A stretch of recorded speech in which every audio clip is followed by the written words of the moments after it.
Okay, so tonight I just only focus on the Form 4 Chapter 1, Chapter 2, right? As just in case if you have any questions, so you can ask lah. Right, even there's not nothing to do with the Chapter 1, Chapter 2. Okay, basically I having this few sections or the few slot for the different chapter is to go through the whole syllabus with you and highlight the important parts, okay, and then the learning objective, okay, that you should focus. So anyways, for those, basically most of you from the franchise, I know really worries lah. Alright, so anyway, if you want to follow the lesson, it should be fine. But actually, I hope that there will be the question asked from your side, okay, so that we can discuss based on that questions. Okay, so if you have any question, you can okay, you can send the questions again into the group, or you can just PM me, or you can just on your mind to ask anytime, sir. Right. Okay. So yes, let's start with the chapter ones. Okay, chapter ones is very basics only. The first thing the questions always want to ask is about the how you uh, classify, okay, or how we categorize best quantity and the derived quantity. So means that the first thing you have to make sure that you know is this seven's best quantity, right? These seven best quantity, and they are SI units, the other SI units. So others than these seven, okay, so all will be automatically under as a derived quantity lah, right? So there's a thing that you must know. Okay, and if you're referring to the last year SPM, there's only one paper one is only one questions. There's only one questions for this chapter ones. So usually there will be only one or either two lah. Because now they reduce the number of questions, so I think there will be only one questions lah. So this is the last year SPM. It's very basic. You see which quantity is the best quantity. So as long as you know the sevens, so you know which one is the best quantity. And this year they may ask which one is the derived quantity, right? So or which one is not a best quantity. It's so basically you just need to know that the sevens lah, right? So and the next one is how we differentiate for the scalar and vector quantities. Scalar and vector quantity. So scalar and vector quantity actually they introduced in the chapter ones is for you to understand with the other chapters, especially when we discuss about the linear motions, right? So because problem solving will be involve the directions, right? Okay.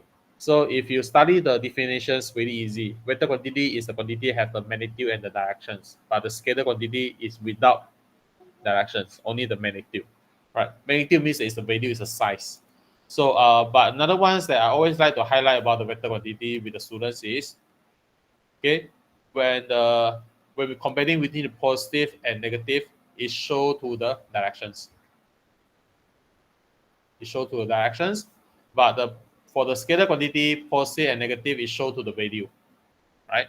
So this is something that you must be very clear lah. Okay, so especially example when talking about the accelerations, acceleration is a vector quantity. So when talking about plus and minus accelerations, it's not understanding about the deceleration, right? Deceleration, we're talking about the decrease of velocity, right? Talking about decrease of velocity. But some of the example questions, you will make the student misunderstanding, because when there is the constant directions, means that the object just only move in one directions. In that case, when you reduce in the velocity, when you reduce in the velocity, it will show your A is negative, right? And then until the student have me understanding, when the A is negative, it will be decreased velocity, but it's not necessarily in that way. Right, later on when we discuss the chapter 2, I will highlight about this one. Okay, so I have to understand that acceleration is a vector quantity. The A negative or positive is showing that the directions change of velocity.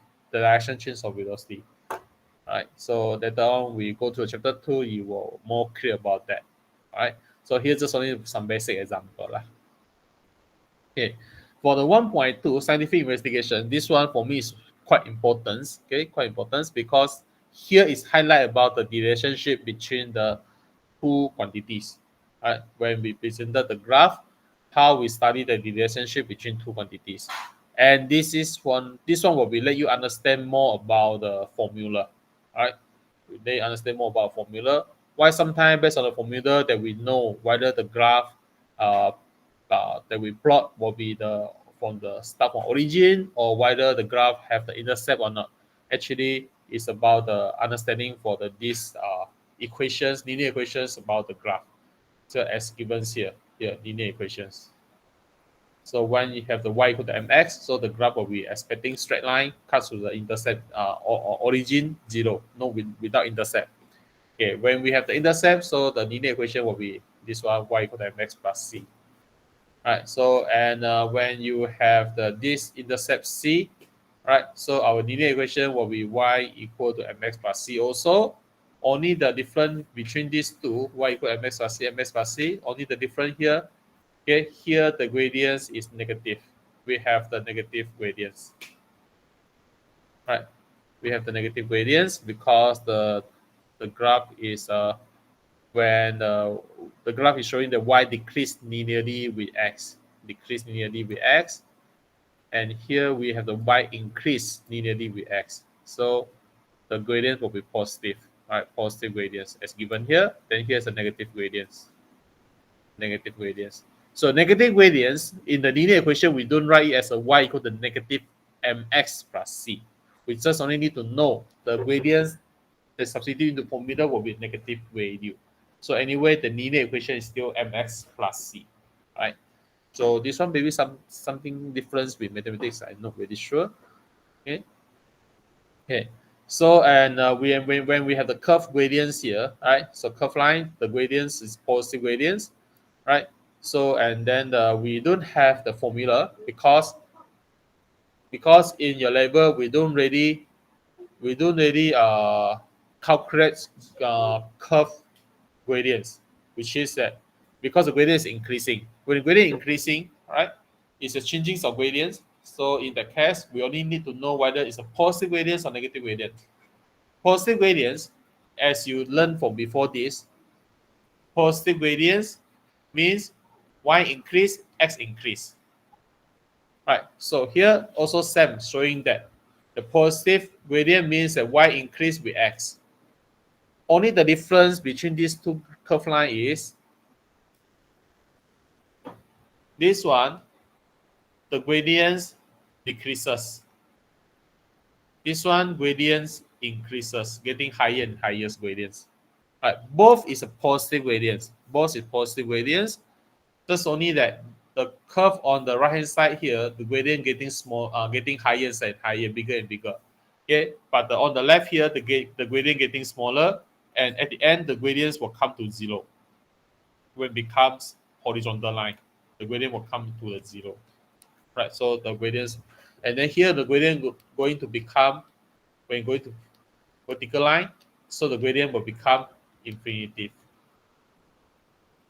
Right, so that's why there's a decrease and increase gradients. And this also same. Okay, only here's a negative gradients. Negative gradient means that y decreases with x. Y decreases with x, and only the difference is so means here we have the negative gradients, and here is increasing gradients. Negative gradients here, but the gradients is decreasing, getting smaller gradients, right? But still is negative. Right. Okay, and number 6 here is show you that how we able to determine the curve line gradients by changing the axis of the graph, right? So a curve with a negative gradients that does not cut both axes, so we can it will be changed become the straight line y against 1 over x with the positive gradient that pass through the origin. So in this one, we will interpret the graph as a y inversely proportional to x. Y inversely proportional to x when we're referring to this one. Okay, because from here, we know that the y is directly proportional to 1 over x. y directly proportional to 1 over x. So that's why we will interpret it as a y inversely proportional to x. Okay, so this one is the one that we apply in our gas law, if you still remember, the chapter 4, which is this is the one showing the Boyle's law relationship. Okay, PV equal to constant, so means that the P is inversely proportional to V, right?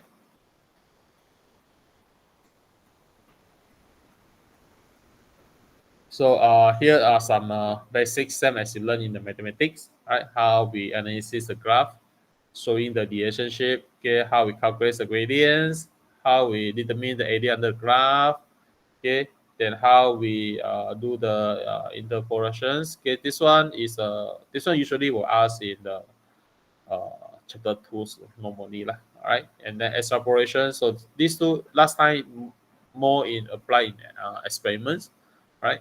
So when we plot a graph with the limited range of the data that we can conduct the experiments, so we will use a graph with the set of data that we conduct with the experiment. After that, we can extrapolate and then to know some result that we cannot get it from the experiment.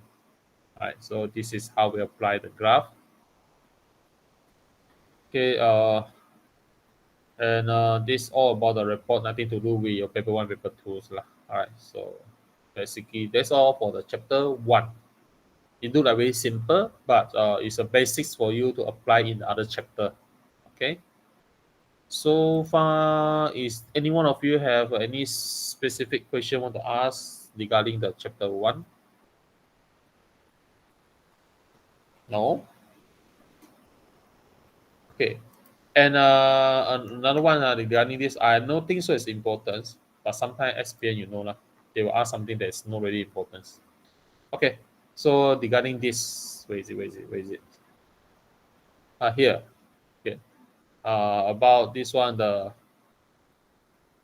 matrix units and the imperious unit. All right. So this one for me is more like the just a knowledge for you lah. Okay, they're not really going to ask in SPM. It's just to let you know. Okay, to why sometimes when we go to different country, right? So they don't really apply the SI unit or the common unit that you apply in Malaysia, right? Okay, so this is what we call that. Okay, usually we will be more familiar with the metric units, right? So this is a common apply in local, all right? So but some of the country their metric unit not same as us, right? So for our metric unit, maybe is their imperious unit, right? So and then their metric unit will become our imperious unit, something like that. Okay, like example, when you go to US, they are the country. As what I know, they are the country that they haven't make change all the study into the SI unit or the metric unit that apply for most of the country. Okay, example. Okay, when we study about the gas law, right? Okay, we only apply in our daily life. We apply is a degree Celsius. Okay, so this one become one of the problems. Okay, when we do the calculations, you always forgotten to change it into a unit Kelvin, right? So unit Kelvin is a scientific unit to show the relationship when we apply the gas law. Okay, but in our comments to measuring about temperature, we will use degree Celsius, same as most of the country except the US. US, if I'm not wrong, they're still using degree Fahrenheit, right? Degree Fahrenheit to convert back to the Kelvin, convert back to the degree Celsius, it's not that easy, right? Right, it's not that easy. They have a special formula, not like degree Celsius convert to Kelvin just by plus and minus 273, right? Okay, so US they have tried many times. Okay, try many times. They try to set the law. Okay, they set up the law to force the all the university and school must change, right? So that they will be moved on in their science discover and also their technology and so on.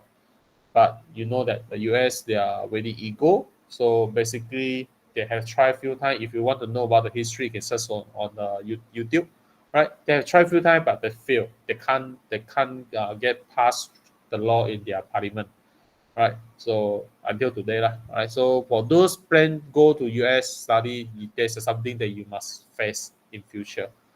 Okay, so there's nothing to do with exam, just a knowledge only. Okay. All right. So next we go into the chapter 2. So I think tonight we're going to finish earlier, okay, because this 2 chapter is quite easy, right? So there are no much thing I'm going to touch, right? Okay. So and the force emotions ones, okay, basically the importance part will be in your Form 5 chapter 1, force emotion 2. So for the Form 4 force emotion 1 is very easy. We focus on the very basic thing, right? So all these the definitions you must know, right? About the distance, this displacement, speed, velocity, acceleration. You must know their definitions, right? So it's very commonly will ask in exam. Okay. So here are the definitions. This one, the speed, okay, is a distance travel over the time. Okay, velocity, displacement over the time. Okay, acceleration, final velocity, minor initial velocity. This one you can deduce it. You can just make it as a rate of change of velocity, right? So or you can make it as a rate of change of displacement, or you can make a statement as a rate of change of distance, right? For the speed, velocity, and acceleration, and so on. Okay.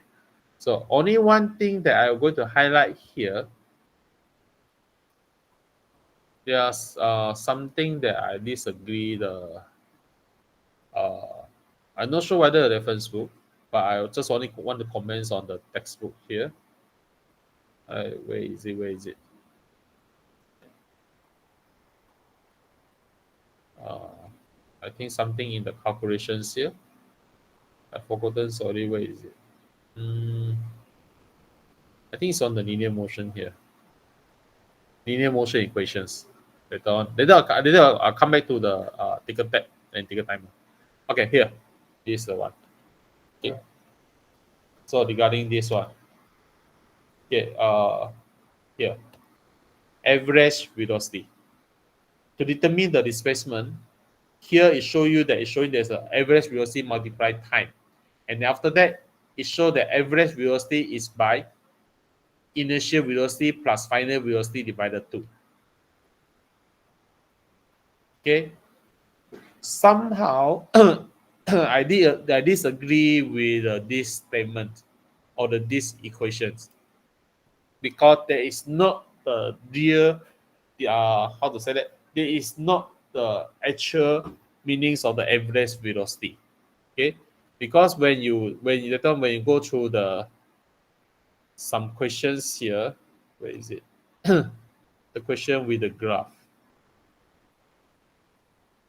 So you will see that the different calculations here. Okay, here you are. See, average speed, average velocity, average speed, average velocity. What you have to use? You have to use the overall displacement divided by the total time. You have to use the distance travel and divided by total time. So we are not using that two different velocity, final or initial, or the V1 plus V2 divided 2, or we apply V1 plus V2 plus V3 plus V4 divided 4. We don't apply that. Okay. So these equations, for me, the way I explain here like this is wrong. Okay. So try to not follow lah. Huh? Okay. And okay, so where's the formula? The formula is not here. Let me show you the formula first. Answering technique on where I keep it.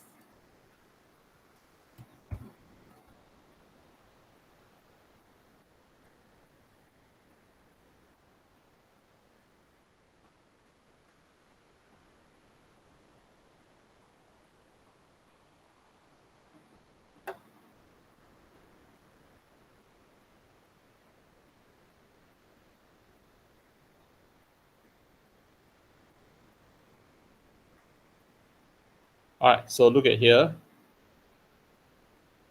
So hopefully this year they have no any change. This is the one the last year they give in the exam paper for the formula list. All right. So as you can see, they give them according to the chapter. All right, according to the chapter. So this is the one in the chapter 2. Okay. From here you can see all the 4 linear equations is provided. Okay. Because in old syllabus they only provided 3 out of the 4. All right. So but last year they given all the 4.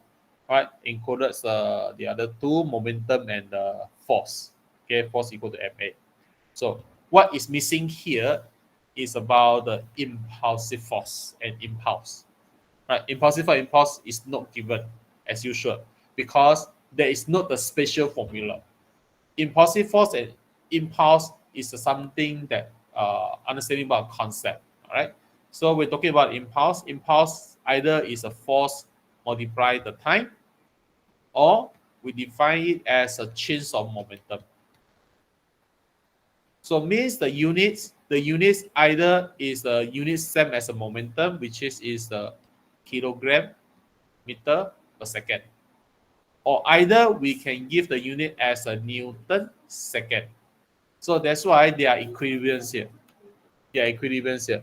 So when you study the textbook, you will see is because I was jumping because I just want to highlight the important parts only.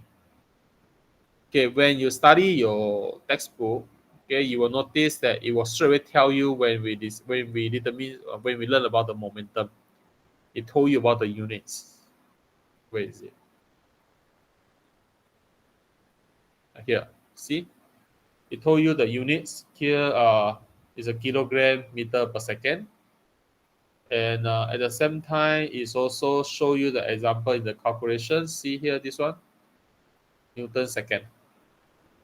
Newton second. It told you that from the chapter 1, the units of Newton in best unit is a kilogram meter per second. So unit for the momentum will be kilogram meter per second equal to the kilogram meter per second multiplied second. So that's why it's explained it as a Newton second, also accepted for momentum. Somehow, again, I disagree with this explanation because this explanation just show the understanding based on the how we balance, how we get the units by the mathematical calculations, right? Without the concept involved here. It just want to prove that you can find that unit based on the Newton second, also same as a kilogram meter per second, without any concept involved. So this is a part that I no really agree the way they explain here. Okay, usually I prefer my students when you determine about the impulse, which is the concept change of momentum. I preferring you show your answer as Newton second. That's only will show the concept about the impulse. Okay. But when you determine about the momentum, so momentum then kilogram meter per second. So I don't really like the students give the unit for momentum as a Newton second. In exam, is nothing wrong. In exam, nothing wrong. But the concept itself, somehow they are different here. Okay? So this is one. And after that, we're talking about impulsive force. Impulsive force, it will be defined as a rate of change of momentum. The rate of change of momentum. So it means that it's a Newton second impulse over time. So that's why the unit is still back to the Newton. We're talking about the unit. Okay? The unit is still back to the Newton. Right. So that is something that is not given, right? It's not given during the exam. Right. So this you have to be alert about these two. And another one, okay, is the concept about the weight. So weight is W equal to mg. So when the A changes to the gravity, acceleration due to gravity, so the concept of the force here will be called as a gravitational force add on the object, which is we call it as a weight. Right. So for the ticker tab,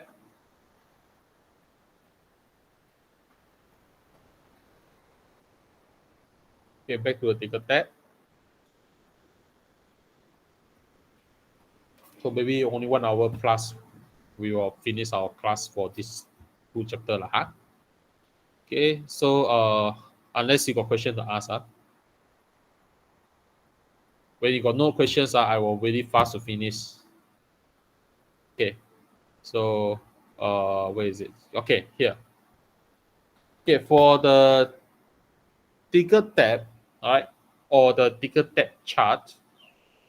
Okay, okay, ticker tab chart will be easier for us to know whether there is a uniform velocity or either there is a acceleration or the deceleration, or either they are mixed acceleration and then following by the constant v, or the constant v following by the acceleration. So it may ask you to describe the motions.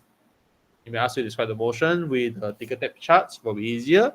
If you ask you to describe the motion based on the ticker tab, then it will be slightly difficult. So you have to observe carefully. Right? If you don't need to measure, you just only need to see, right? Is it the distance, right? Is the distance keep increasing or decreasing, or the distance apart is constant? Then it to let you know whether the is moving, getting faster or getting slower, which is an increasing velocity or decreasing velocity, or either is a constant velocity. So somehow, when you give him the ticket tab only, not the ticket tab charge, the most importantly for you to the study one is this, is the arrow, the directions of motion. Do not expecting all the time the direction will be to the right, and then on the right side will be starting. Here is the first. Okay. So here's the end. If the arrow point to the right, arrow point to the right, it means that it pull out in this way. It pull in this way. So that's why the first dot will be here on the right hand side. Okay. So if the arrow point to the other side, so you have to be careful lah. So make sure that you alerts about the errors. The errors so about the directions. Okay. So then this is one about the describe the motions. The next one only is a calculations. Okay, so far, I don't know why. Usually, SPM they don't really like the students answer calculation. They don't really design the questions ask the student do the calculation. I don't know why. For the last all syllabus also same. Usually they only focus on the describe the motion, and sometimes they don't even have a question for it. Like the last year I don't think so. We have a question for ticket tag. Doesn't have a question for ticket tag. Okay. So the first thing you have to understand about describe the motion. Second thing about the calculations lah. Okay, calculation only will be difficult when it asks you to determine the acceleration. All right. So why not? Okay, we do some calculations here. All right. So get ready your paper and your calculator. Find an answer for me.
Right, so find the A.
Who got the answers already?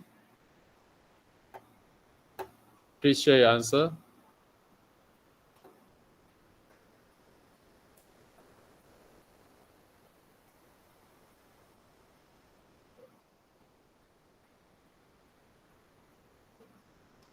Here 12 centimeter. Sorry, 12 centimeter.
Anyone got the answers already?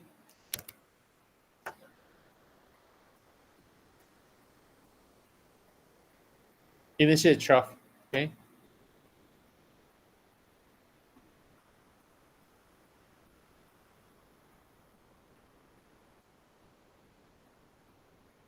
So as I mentioned before this, you have to look at the errors first. The error given here means that this is one for you to find initial velocity. This is one for you to find final velocity. Because the starting is here, right? The starting is here, and then endings will be here.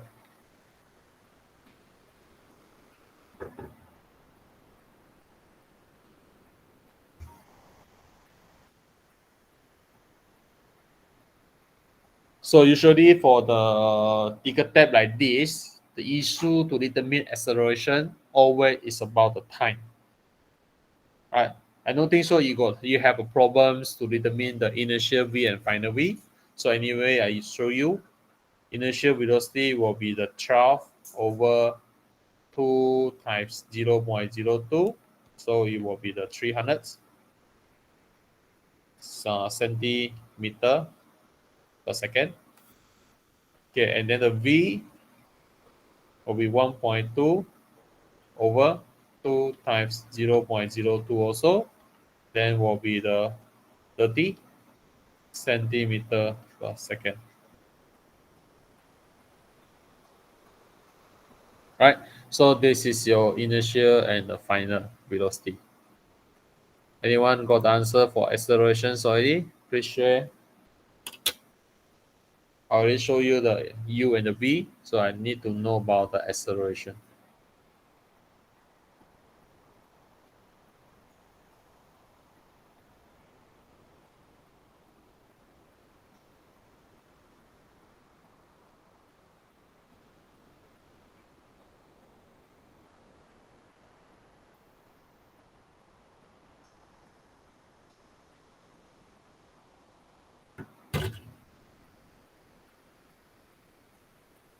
Come on, girl. You're going to sit for exam.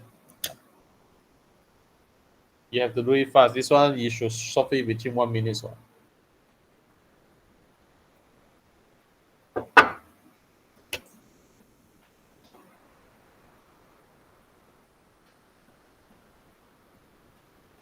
Still no answer?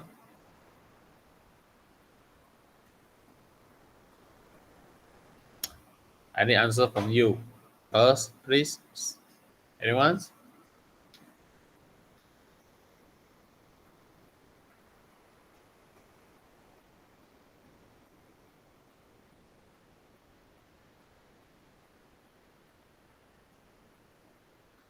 Okay, Vanessa, you got a negative 964.29. So, any others answer?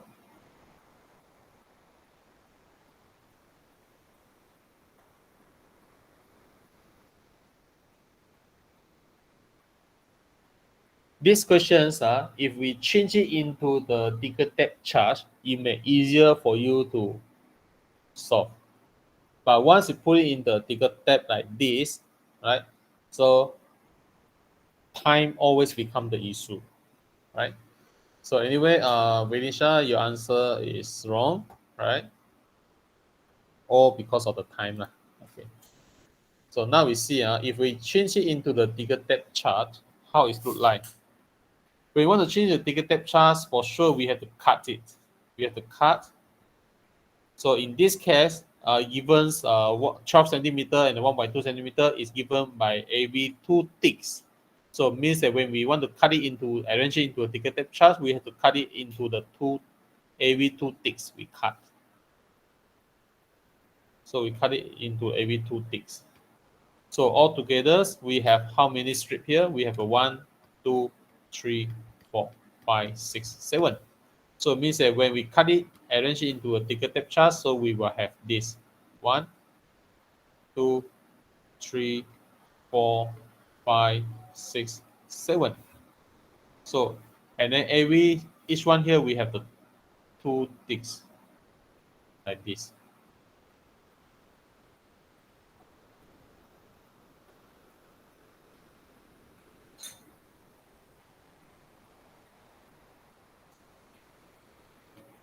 So it means that you have the 12 centimeter here. This is a length with the unit centimeter. So you have the 12, and then the last one here you have the 1.2. So this is what you get. Yeah, that's why you use the first one here. You use it to determine the initial velocity, which is equal to 300 centimeter per second. And the last one here, you use it to determine the final velocity. So you have the 30 centimeter per second. So later on, when you want to count the time to determine the accelerations, acceleration will be the 30 minus 300 over the time. So the time here is not the total time travel. It's not the total time travel. The time here is the time that taken to change velocity. Time taken to change velocity. So it means that from the first initial to final, how much the time is taken. So now we count by this one, like going down the stretch here. So you're going down 1, 2, 3, 4, 5, 6. So you're going down 6 steps. So going down 6, and each one, how long the time? Each one is a 0.04.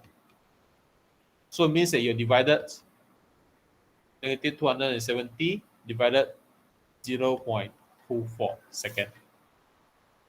Same as here, when you have one cut divided into the 2 ticks for each section, so altogether you have seven sections. And then you use the first sections as your initial velocity, and final section is as your final velocity. So from initial to final, how many sections that you have go through? From first one go to second, go 1, 2, 3, 4, 5, 6. From first section until it's go to the 7th section here, total you go through 6 sections. And then each section here is time is 0.04. So you have to divide it by 0.24.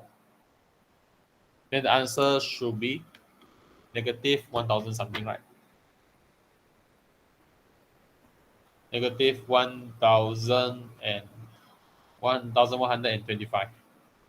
And the units, centimeter per second per second. Right? So the time always is the problems. The student can't get the correct answer.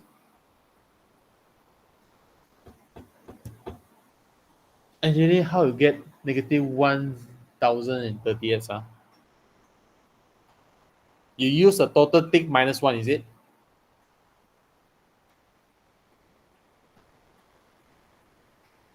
Get total ticks minus 1 because of the example in your textbook. Because of this, I know. This one, 7 minus 1. Because here example, you got 7 ticks. So that's why 7 minus 1. Right? But when you come to, so the very bad one is here got no example for the ticker tape charge, how to do the calculation. It's only have this 7 minus 1. That's why there are many students do so. This is also the reason why I purposely designed this question to highlight about this calculation about the time. Please be alert, right? So you just imagine that this one as a 1 tick. 1 ticks here, 1 tick, 1 dot, no 1 tick, 1 dot. 1 dot. So total you have 1, 2, 3, 4, 5, 6, 7 dots. The first dot is your determine U. Final dot is the one determine V. So from U go to V, how many ticks? Then it's a 1, 2, 3, 4, 5, 6. So, or you can say that 7 minus 1. But now the 7 minus 1 equals 6. But this 6, each one presented 0.04 because each one presented 2 ticks. Right. Okay, so make sure you're alert about this. Is this okay? Understand about this calculation? If yes, please raise your hand.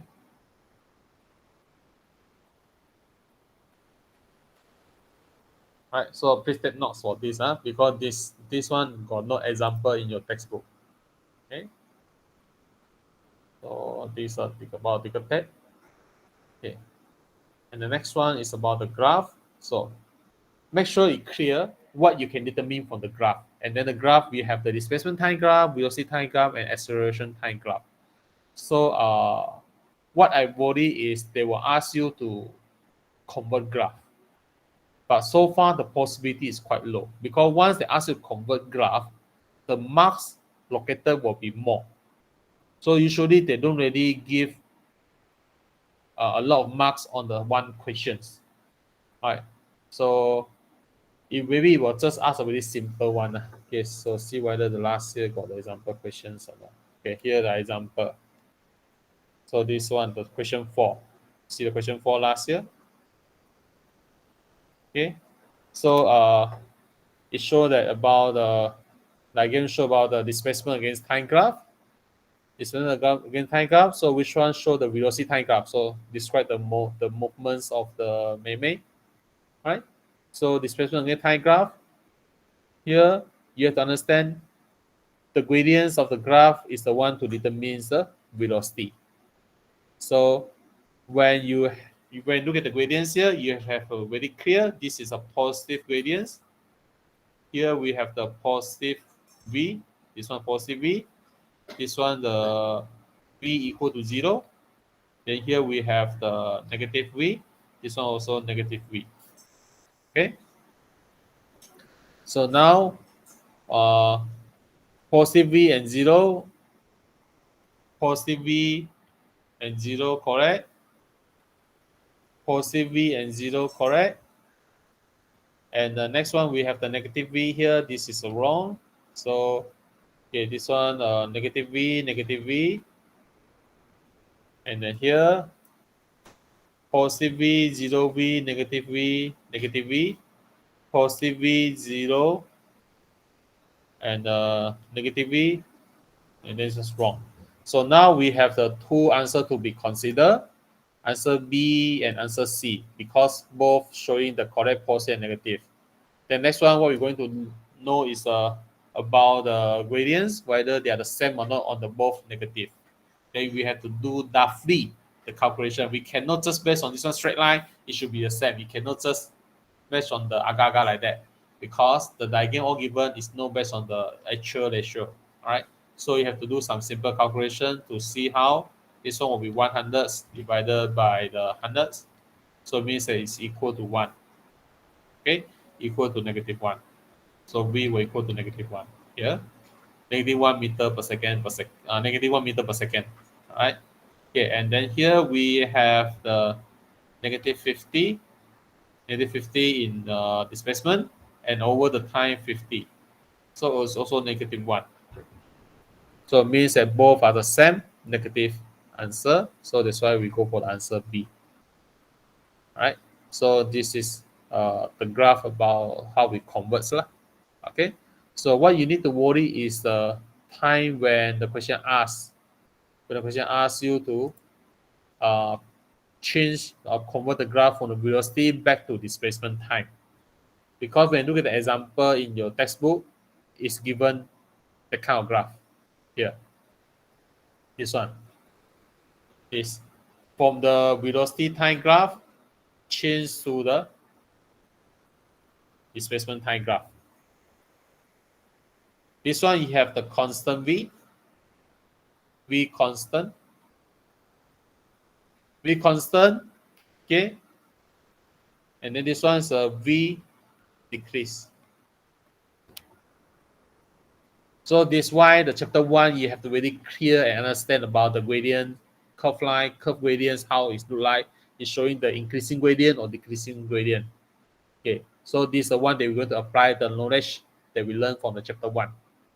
Okay, so when we have the v constant here, v constant, all right, so in the displacement time graph, gradient is the one presenting the velocity.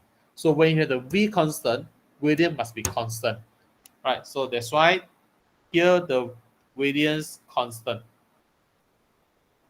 m, because the gradient presenting velocity. That's why it's a straight line. It's a straight line gradients constant. And then after that, we have to show the changing of velocity. Changing of velocity means it must be a curve line gradients. Curve line gradients in the displacement time graph to presenting there is a change of the velocity. And then this change of velocity must showing that decreasing gradients. So decreasing gradients must be go in this way. Decreasing gradients. You cannot, okay, if the answer showing there's an increasing gradients, then the graph must go in this way. It must go out in this way for the increasing gradients. All right, so there's this the part that I worry it will come out in SPM lah. So you have to alert about this one. All right. So do I need to discuss further about the convert about the graph? I already highlight the important parts, or is there anyone that you still need more example? If yes, please raise your hand. No need, right? Then it's fine.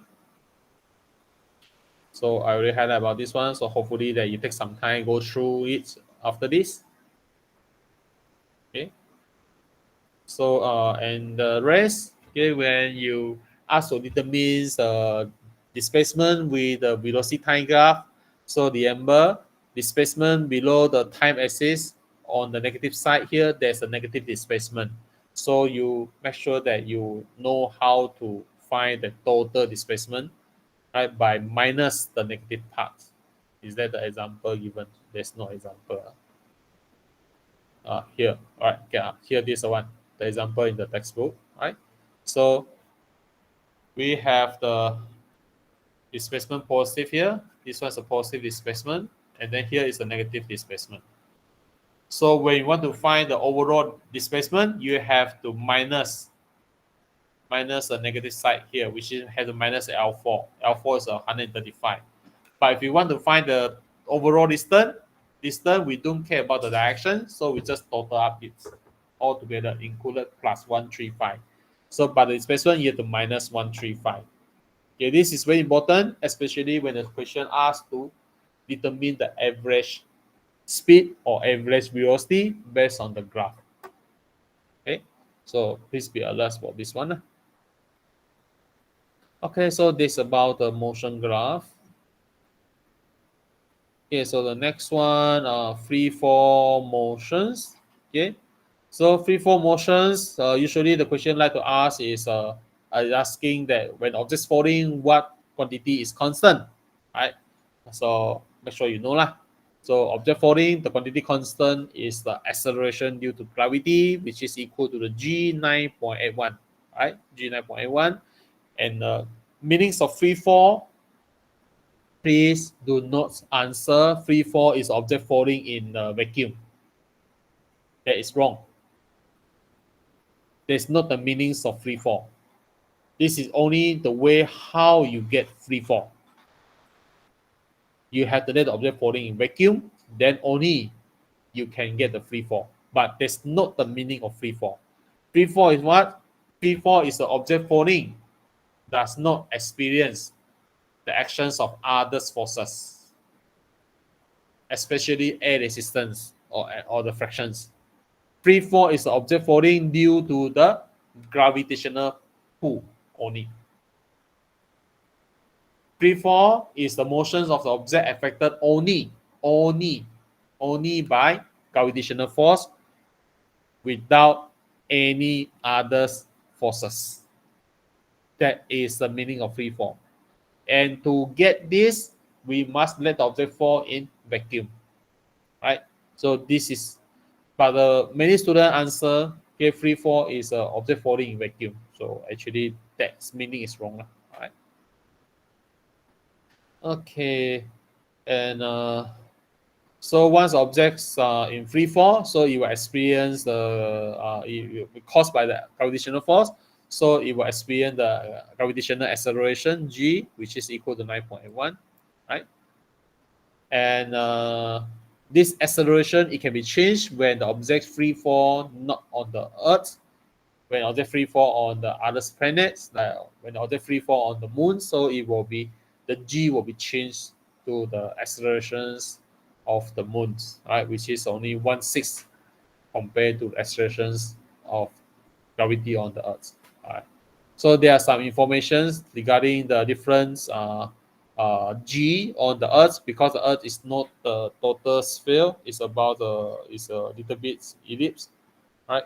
So that's why they have a different distance away from the center, right? So the example here, you have the on the North Pole is 9.83. Okay, on the equator is 9.78. So equator actually is the distance a little bit far away. So one you have a little bit far away, so the g will become smaller, right? And then the this one distance closer, right, to the center, so it will be slightly higher, right? So this information only. Okay, so the problem solving related to the free fall objects. Okay, we apply the linear motions. And we change the a become the g, right? Which is we're going to substitute 9.81, and here there is the one very important assumptions. We assume that going up is a positive, going down is negative. this is become the one big issue.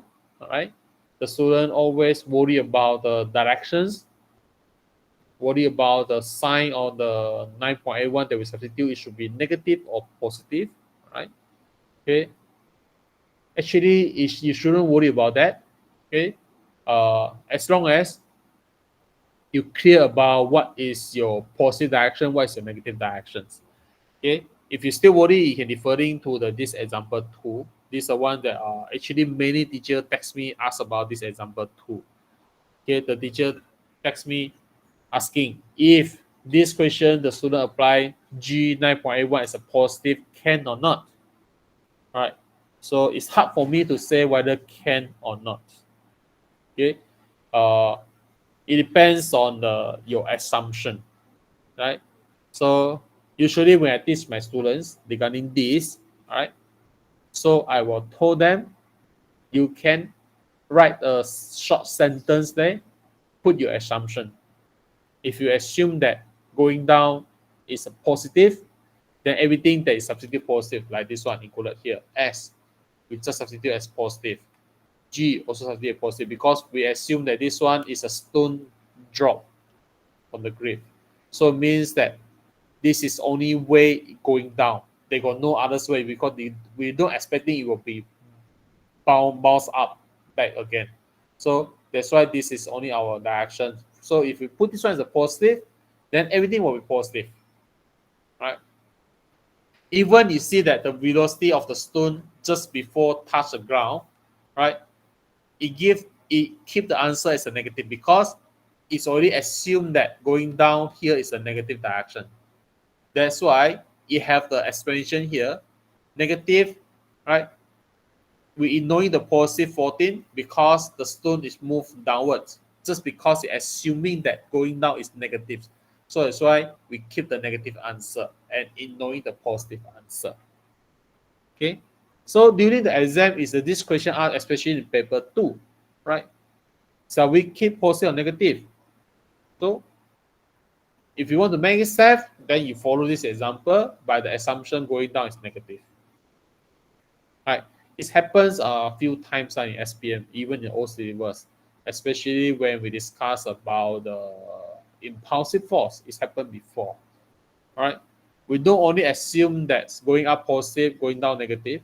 We also assume that going to the right hand side is positive, going to the left hand side is negative. So this is our common assumption that agree in our study. Right. But somehow I still believe we can change our assumption as long as we put the statements, declare it, right? Declare the statements, which one is our positive reference. But without declare it, even the question no mention it, it will be follow the common agreements lah. So we have to accept lah. All right, what to do? Okay. So later on, when I discuss about the impulsive force, I will touch about the issue again. It happened in the past year. So far, okay or not regarding this 3-4 issue that we solve the problems. Another one's one more thing. Okay. So the question it may give you some example that the objects drop, fallings, example that happens in before this. Okay, it give other coconut, mango, durian, whatever lah. All right. So when it's falling down, all right, so it will tell you, maybe it will tell you about the time, or maybe it will give you the height. Okay. So somehow it will only give you one. It will only give you one information. There always something is hiding, which is first one. You're hiding about the U. It will mention U. You should know is equal to 0. And they were hiding about the information about the A. So A will equal to the G, which is 9.81. So it may ask you to determine what is the final velocity before it touches the ground. So just like example just now, okay, you need these two informations plus a hash given. So you need to find the V. Hash actually is a displacement, right?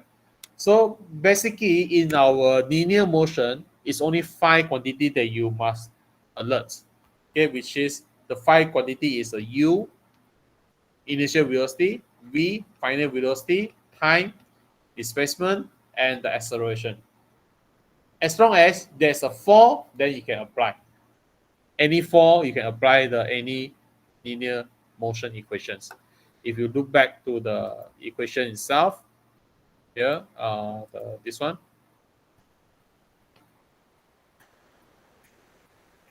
So these 4 linear equations here, especially about U, is very important because here the quantity only one that involved in all the 4 is the initial velocity. Right, you must get to know about the initial velocity when you want to solve the problem. All right. Then after that, the quantity is not involved in the first equation. You don't have the displacement here. This one you don't have the acceleration here. This one you don't have the final velocity here. This one you don't have the time. Right. So means that you must have 4 quantity. You always can see there's a 4 quantity. You have a 1, 2, 3, 4. 4 quantity. 1, 2, 3, 4. Okay, 1, 2, 3, 4. 4 quantities here. 1, 2, 3, 4. Right? So one of the quantity will become your questions to solve. Right? And then the other 3 you must get from the question. They only can solve the problem. Right? If you have only 3, then end up you have to solve it by the simultaneous equation, the simultaneous equations, right? So there's about the linear motion equations and also free fall. Is this okay? If yes, please raise up your hand.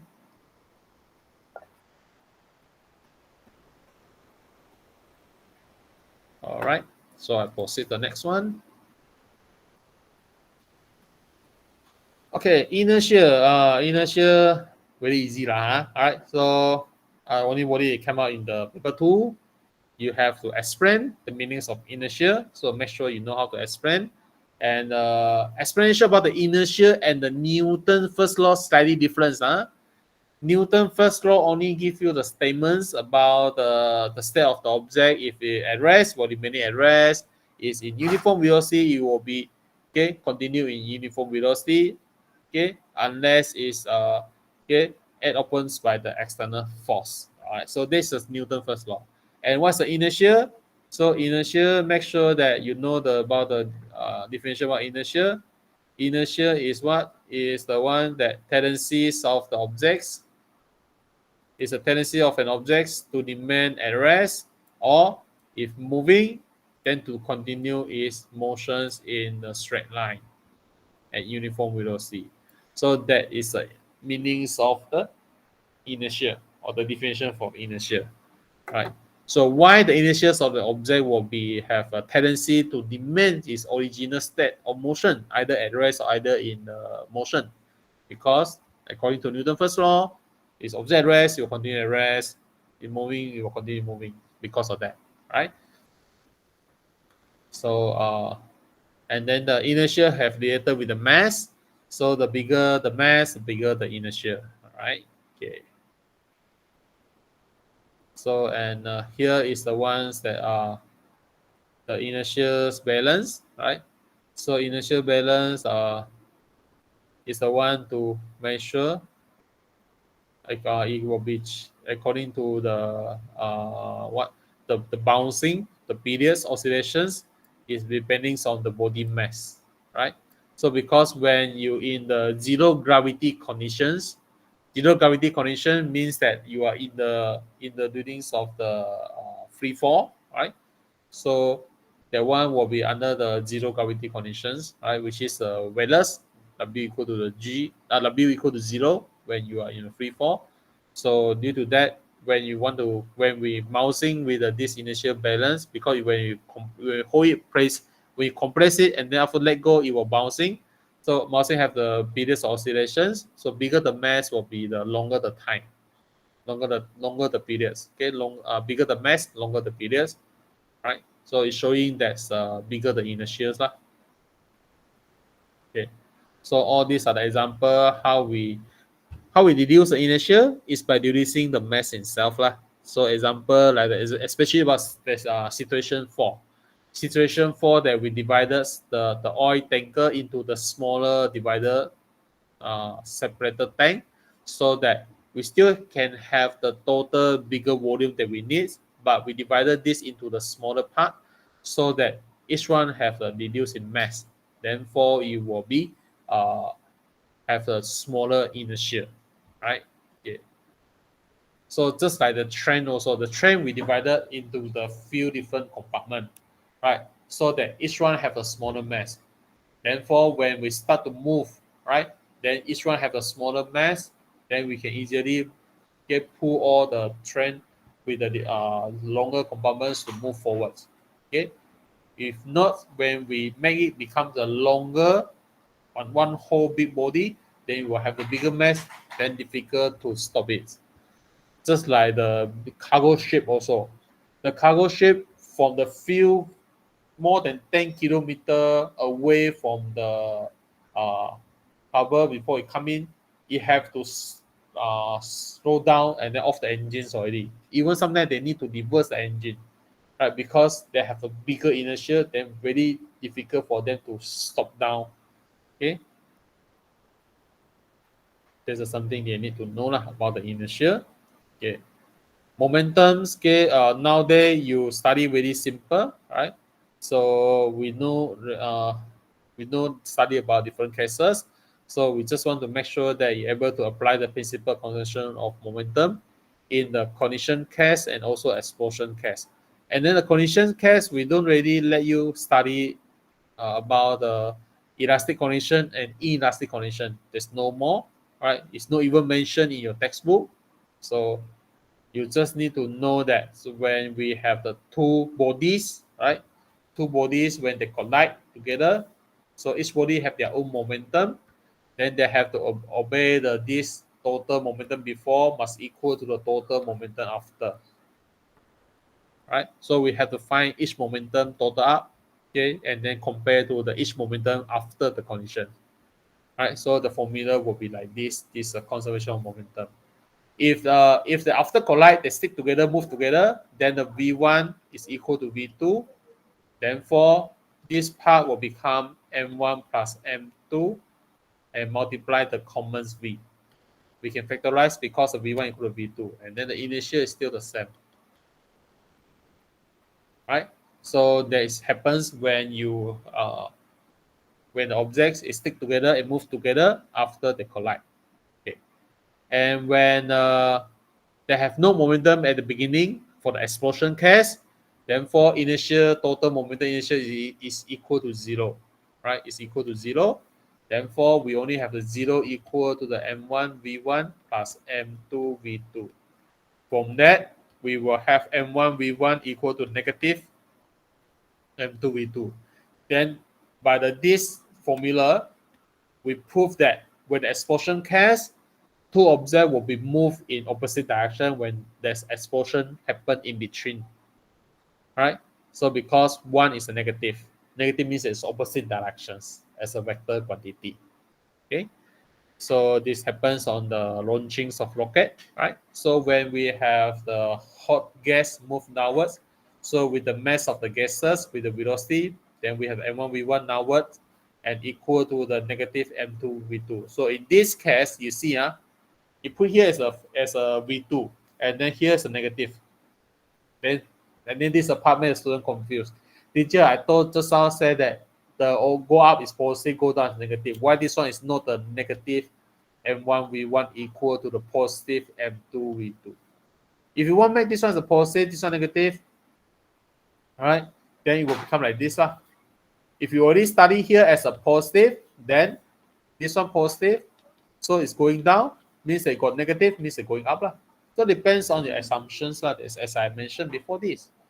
Okay, so don't confuse with the calculations. Depends on your assumption.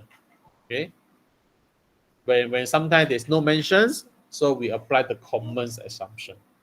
Okay, just only have to alert, okay, for the normal condition case.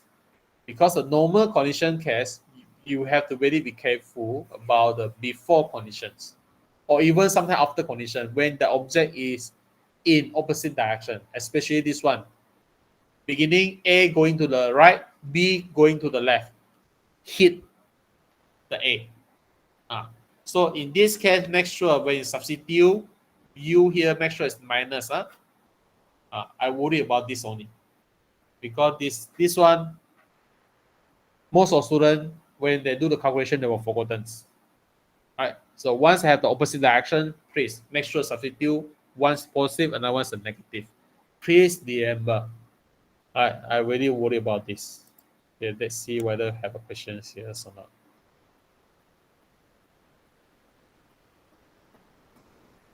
I see the ones for folding just now, as I mentioned, you see, last year they asked again, the durian folding.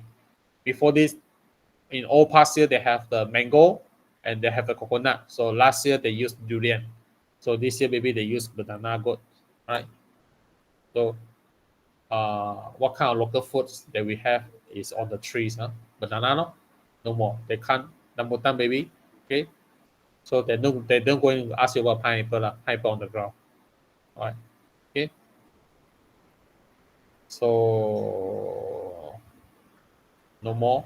There's no any momentum questions here. All right. Okay. Okay. So force MA. So this one nothing to discuss. Right. It's just very basics only because the focus will be on the Form 5 chapter 1. Right. So impulse and impulsive force as I mentioned just now. Right. So remember when the object falling from the same height, okay, when he give you the example of cases, object falling from same height, reach the ground, and the ground condition difference, one is a soft ground and then one is a hard surface. So in that case, remember, they're falling from the same height, so they experience the same change of velocity. So it means that when they experience when they reach the ground, so they will have the same velocity, same change of velocity. Therefore, they will have experienced the same change of momentum. Either the landings on the soft ground or either the landings on the hard surface. Right? So they will still experience the same change of momentum. Only the difference is the impact time. Impact time is the one make a difference. So therefore, they will experience a different impulsive force. So when the question asks that something that about the why it make the example the watermelons or the eggs breaks when you fall down from the tables or whatever. So when you ask you to explain the situations, you have the two very important answer. First one, impulsive force bigger. Because of impulsive force, so that's why it will be broken. And another one, because of time of impact is short. It's a short time of impact, so that's why they have experienced the bigger impulsive force. But when you compare with when there's no broken, so remember, either broken or not, they still experience the same impulse. Okay? They experience the same impulse. Because impulse, we're talking about the change of momentum. Change of momentum. So you have to compare what is their initial velocity, what is their final velocity. They're only able to know whether they experience the same change of momentum. So this is about the one object hit on the other surface. One object hit on the one surface. We're talking about impulse and impulsive force. But when we apply the force to hit the objects, then a different story. Just now is about the object hit, object move and hit on the one surface. Right? So our focus will be on impact time and how you make it experience bigger impulsive force. Because when object hit on the one surface, it will experience a change of momentum. Okay. But when talking about we apply the force to hit the objects, apply the force hit on the object, so you have to understand about this one, follow through actions. Follow through action is the one that we apply the force on the objects to make it have a change of momentum. Okay, so in the case, the longer the time we apply the force towards the object, this is what we call follow through actions. Then you will make the object experience a bigger impulse. because impulse is a force multiplied time. So once you apply the force with the longer time, then it will have a bigger impulse. Therefore, it will have big change of momentum.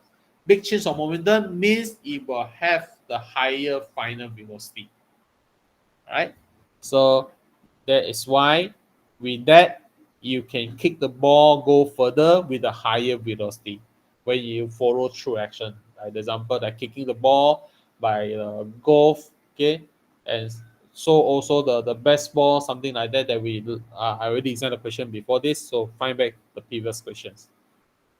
So nowadays there they are more likely to focus on the this follow through actions lah, right? And just now, this one when the object hit, moving object hit on the surface, so we're talking about the impulsive force and impact time. For object moving hit on the one surface, we are focusing on the impulsive force and the impact time. But when the force applied on the object, we will focus on the okay the time that we apply the force toward the object is talking about how we change the impulse. So make sure you clear that impulse and impulsive force. Do not confuse. Huh? Okay, wait, nothing to do to discuss. That's all. Okay. So, okay, engineering, sorry, I didn't notice the message. Can I say this resist is a state of motion instead of the continuous motion in straight line?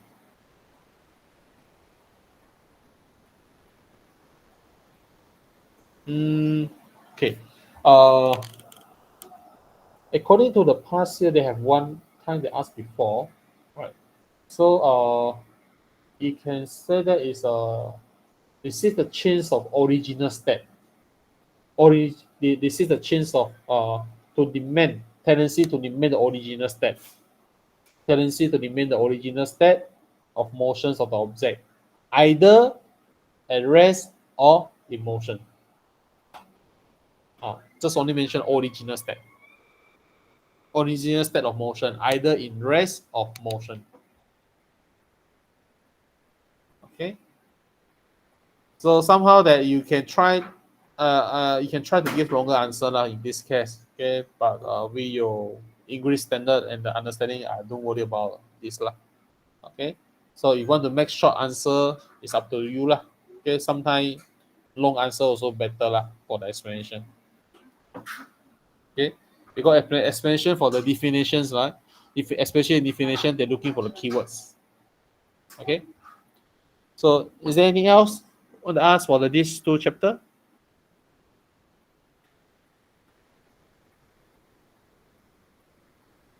Nothing? Anymore? Okay.